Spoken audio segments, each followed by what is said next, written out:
Hello, welcome back. Okay, so today is April 1st, you know what that means. March recap. It's time to recap all the things that I watched in the month of March. You can watch my two previous videos from earlier this year, February and January recaps before everything went to shit.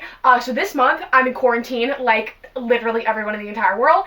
So I, like probably everybody in the entire world, has been watching a lot of shows and things because we have all of the time in the world. So we got some fun stuff to talk about. Get ready, strap yourselves in, let's chat about things. Okay, so first thing is Teen Wolf. So I finished Teen Wolf last night. So Teen Wolf is something that I started months ago. I started watching it with some friends because I had a friend who really liked it and we started watching it together.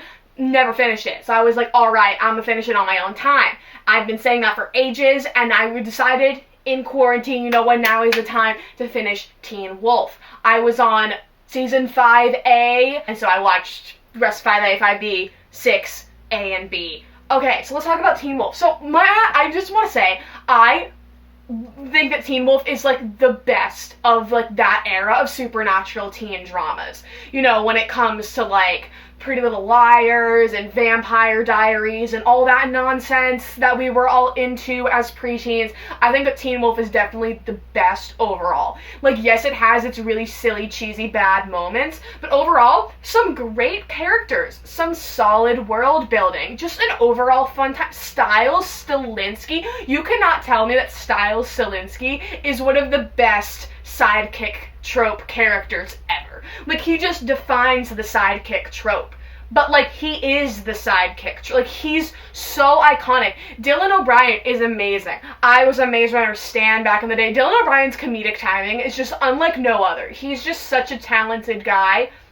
I think he's great. Also, I'm a big Lydia Martin fan, my queen, hence I am a Stydia fan. Season 6A fucking destroyed me. I can't breathe. I can't breathe. I can't fucking breathe. Are you kidding? Are you joking? Like, are you kidding me? Like, are you sucking out? I didn't say it back. You don't have to.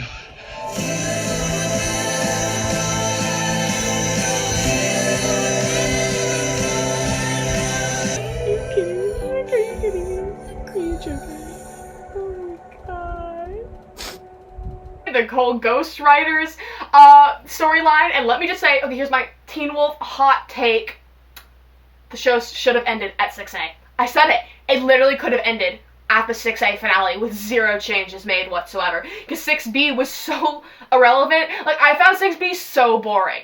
It was just, like, first of all, Stiles wasn't in it. So, like, yes, I'm kind of biased. But, like, here's the thing. When there's no Stiles, it's not fun. They try, occasionally, to make Malia Stiles by making her, like, to say the funny one-liners. It just doesn't work. Nobody actually likes Malia. Like, they have to know that, right? That nobody actually liked Malia.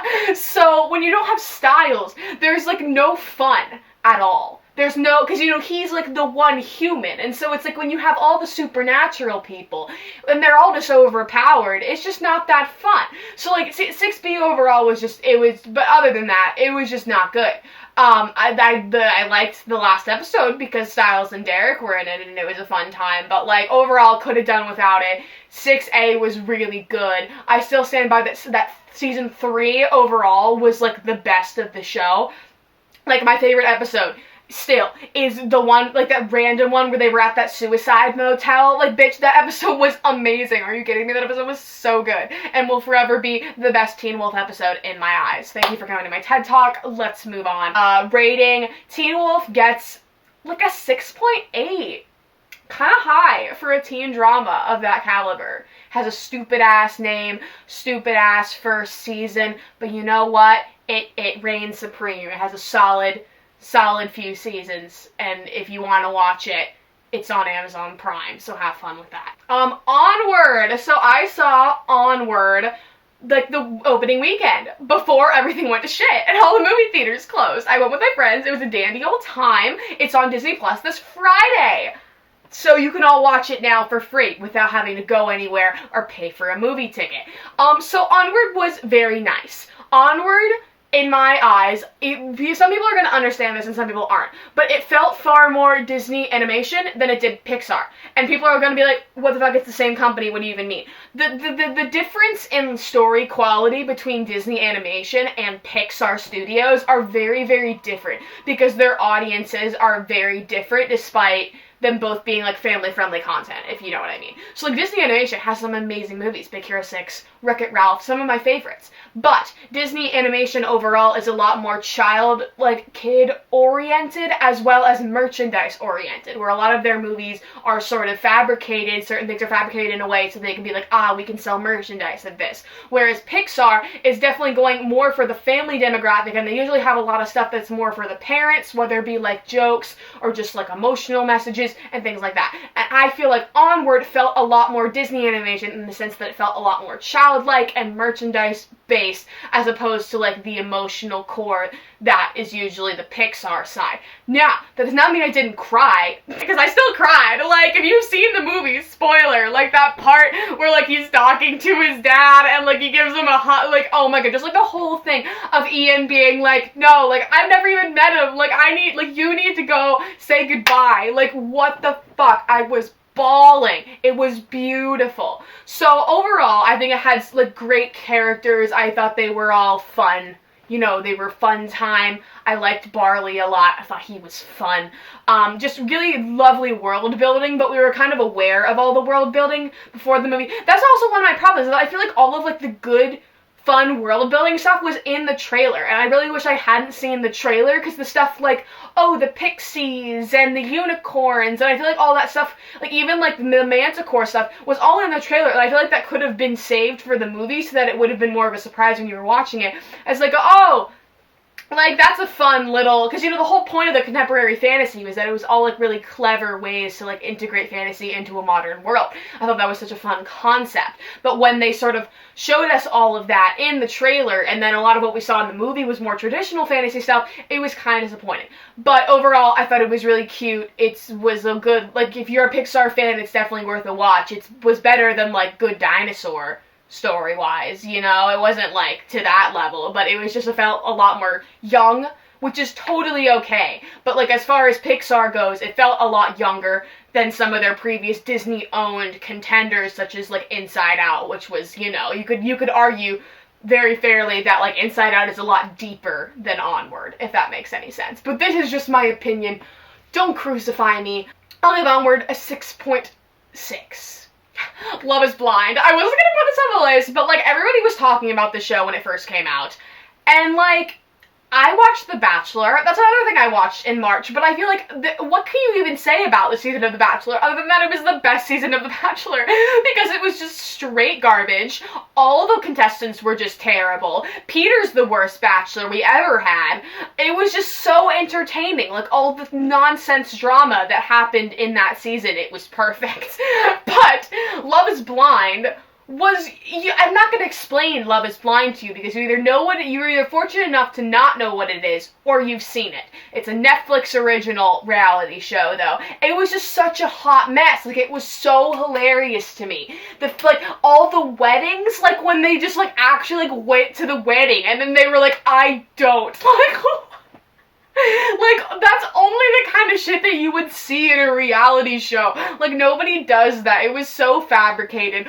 Most of the contestants sucked, except for, oh my god, Lauren and Cameron, they deserve the world. Like, I'm not gonna, come on. Like, I'm not that cold-hearted. Like, they deserve the world. But yeah, Love is Blind, super enjoyable trash. However, I enjoyed it a lot more when it was the whole, like, pod concept, as opposed to, like, the outside world stuff, because, like, the whole thing was, like, they couldn't see each other. I feel like once they saw each other, kind of lost the magic. So, I don't know, solid 5 out of 10. The Good Doctor. So, I've been watching The Good Doctor since the very beginning. I was a big Bates Motel stan in high school. I am still a Bates Motel stan, and it's still one of my favorite shows ever. That's a good thing to watch if you're a horror fan and you haven't seen Bates Motel. It's on Netflix. It's incredible. It's a prequel to Psycho. It has some of the best acting and best cinematography, and it's just all around a good time. It's a great time. You should go watch it. But Mr. Freddie Highmore got booked on The Good Doctor right after he finished Bates Motel. So I was like, all right, Good Doctor, awesome. Good Doctor is about this guy named Sean Murphy, who is a surgical resident, and he has autism. So he is a surgeon, and he works at this hospital, but he is autistic. And it's just a lot of, like, sort of his journey with being autistic and being in this environment. And it's amazing. It's so good. It is probably the best modern day representation of autism in the media right now. Freddie Highmore is literally incredible. Where are all of his Emmys? He needs all the Emmys. No one else should get any Emmys until he gets his Emmy, and I stand by that. But season 3, I was very behind. I was like, quarantine, we're gonna catch up. It's on Hulu, fun time. So we caught up. The season ended Monday. It ended the other day. And you know what? It's getting to the point where it's like, a show like this is like, how long can you really drag it on? And, like, but I feel like their season finales are always kind of silly. Because, like, wasn't that quarantine thing the end of last season? And now they have, like, the whole earthquake thing at the end of the season. Which, like, spoilers, they killed Melendez. Like, I'm sorry, when did this turn into Grey's Anatomy? When you're just gonna start murdering characters? Like, you killed Melendez. Like, and it just felt like a series finale, even though they got renewed for season 4, and I'm like, what else are you gonna do? Like, Melendez is dead, and Resnick can't be a surgeon anymore. Sean and Leah are together, which, great. I used to be a lot bigger stan of Sean and Leah than I am now. Like, when Leah was first in the show, I was like, wow, this is really cute, but I think they've both done a lot of shitty things in between then, and I'm kind of like, I don't really care anymore. But, like, what... So, like, I'm curious to see what they do in season 4, because I think that all their individual patient stories are always really interesting. I think it's so funny how, like, this one hospital just gets all these crazy surgical cases, because, like, obviously that's such a television thing. Like, it's such a Grey's Anatomy thing, to, like, have all these wild cases where they have to come up with all these new procedures. Like, that doesn't happen at, like, a one hospital within such a short period of time. But it's a fun show. Honestly worth watching just for Freddie Highmore alone. It's amazing. I would just give The Good Doctor overall, like, an 8 out of 10. I'd give this season, like, a 6. Bombshell. I watched a movie. Wow, we love that for me. I watched this with my grandma during quarantine. I hadn't seen it.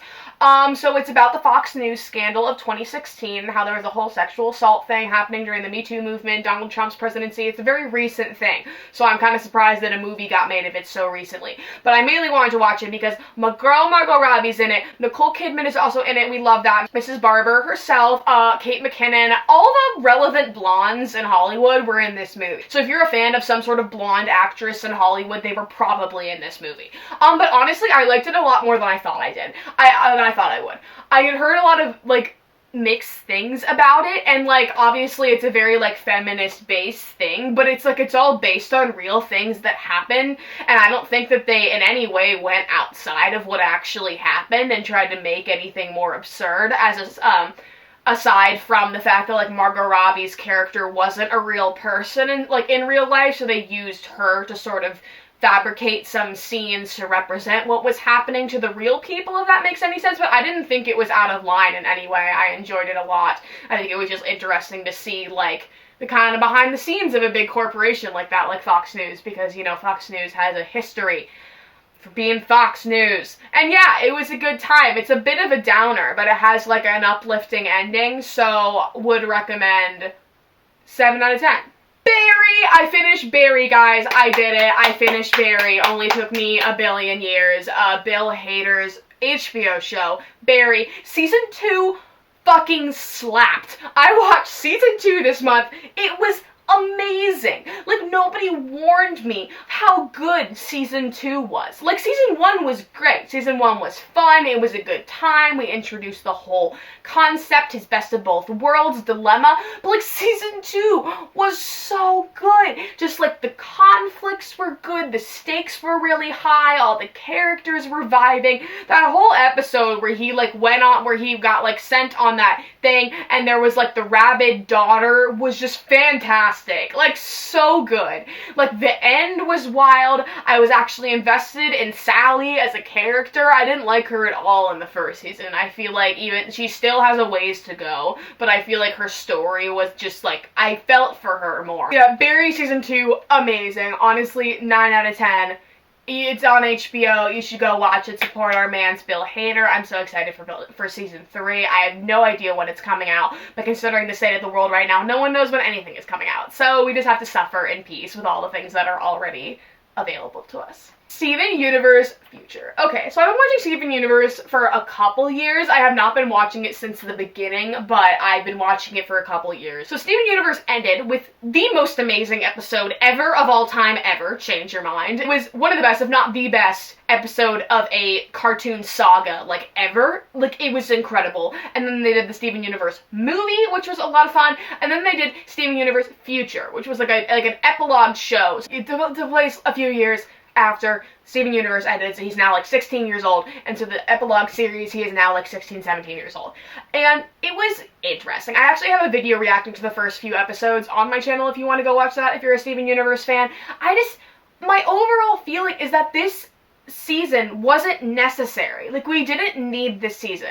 Now, I want to say, we did not know that Change Your Mind was going to be the end of Steven Universe. And I feel like if they had kind of done a bit more, like, hyping that up and being like, hey, this is the series finale, then, like, that would have, like, that was such a proper ending to the show, but I feel like it just kind of took everyone by surprise and be like, oh, wait, is it over?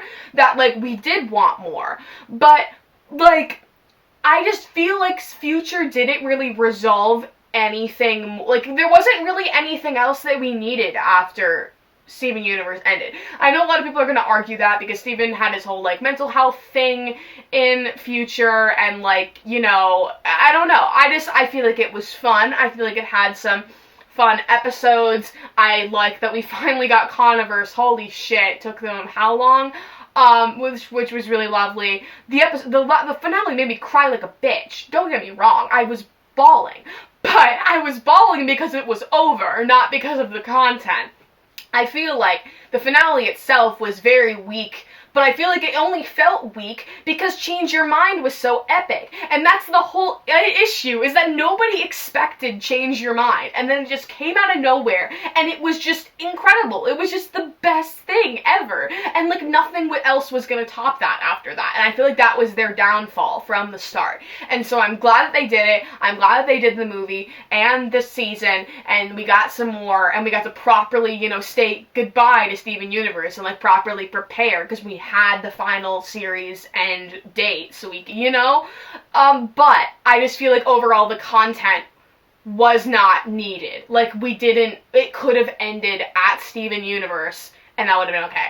But I gotta say, I do like that Steven Universe Future is a separate show, technically, and not season 6 of Steven Universe, because Steven Universe ending with Change Your Mind is, like, perfect on its own, and you could just watch that show. And you don't need to watch the movie, you don't need to watch the epilogue series, so I do like how they built that.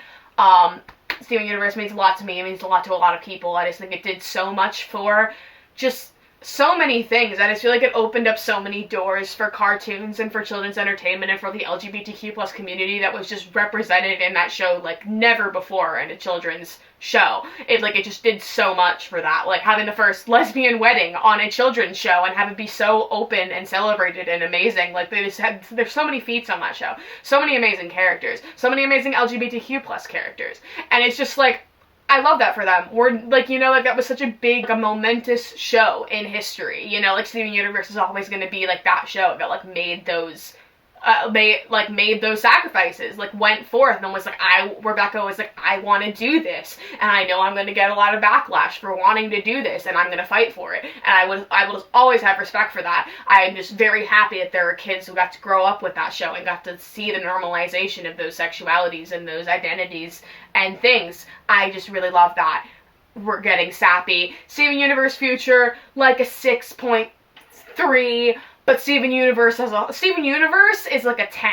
But if you haven't seen Steven Universe, you're missing out. It's on Hulu. Go watch it. And last but not least, the show that has taken over my entire heart and soul, The Marvelous Mrs. Maisel. So I have not finished this yet. I've been watching it with my grandma. I'm like halfway through season 3, so I'm almost done. But holy shit, where has this show been all my life? I have been meaning to watch this show for ages. They've won all of the awards at all of the award shows for years. And that's all anyone's been talking about is fucking Marvelous Mrs. Maisel this, Marvelous Mrs. Maisel that. I've been hearing it and I'm like, yeah, I'll get around to it. I got around to it. It's amazing. Like, it deserves every ounce of love and recognition that it got. Like, it's filmed beautifully. The costumes are amazing. The sets are amazing. All the acting is amazing. The writing is so crisp. Like, it's just so excellent. If for some reason you don't know what it's about, it takes place in the 50s. It's about this woman named Miriam Maisel, who, in the first episode, this happens at the very first episode, so it's not a spoiler, this sets up the entire rest of the show. Her husband leaves her, and her husband was like an aspiring comedian, and she decides to kind of take up stand-up comedy, and it's amazing. Like, I am not a comedy person, I do not like comedies. This show is a comedy, but it's so much more than that. It's just about sort of the art of comedy, as opposed to, like, being a comedy, and it's amazing. Miriam Maisel, literally, she is sunshine as a person. Like, she's incredible. Susie Meyerson, so many legends in this, literally so many legends in this show. Zachary Levi was in season 2. Zachary Levi was in season 2, and nobody warned me. Like, I don't know if y'all know this. Zachary Levi is, like, one of my biggest celebrity crushes. Like, and he's also the nicest person I've ever worked for at a con. I need to do some sort of story time about him, because, wow, what an angelic human being who literally deserves the entire world because he's so nice and selfless. Wow, love him. Nobody warned me. It's amazing. It's so amazing. It's just so quippy and fresh and crisp and just all of the good things. It never, like, it's just so consistently good. Like, it's just so good. It's just such quality. Like, it's just such quality all around. Like, quality writers, quality directors, quality actors and costume designers. And it's just so good. It's so good. So yeah, Marvelous Mrs. Maisel, to round this out, gets a 10 out of 10.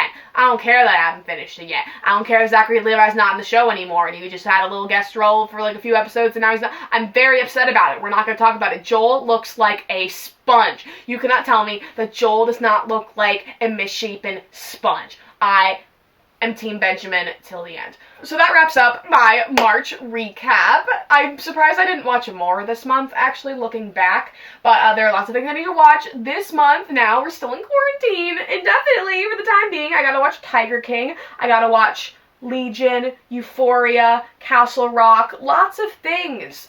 So speaking of being in isolation, we're having a Shining viewing party this Saturday at 3 p.m. Eastern Standard Time. We're gonna get together, we're gonna watch The Shining together, because we're all stuck inside about to kill our families. It's my favorite movie of all time, if you were unaware. Literally love it to death with my whole heart. We're gonna watch it. It's $1.50 on Amazon right now to rent, if you want to rent it and watch it along with me, because that's what I'm gonna be doing. Gonna be getting it on there. We're gonna live stream. We're gonna have a good time. It's gonna be a great time. We're gonna have a good time. But if you can't make it, it will be saved on my channel, as all my other live streams have been. All my other watch parties. Have a few of them on my channel now. Yeah. Thank you for watching. Comment, like, and subscribe. Press the notification bell, because I don't have an uploading schedule, although I have a lot of time on my hands, so I have a few videos lined up that I'm going to be uploading. Follow me on Instagram. Been vibing over there. Thank you so much for watching. I will see you in the next video. Bye!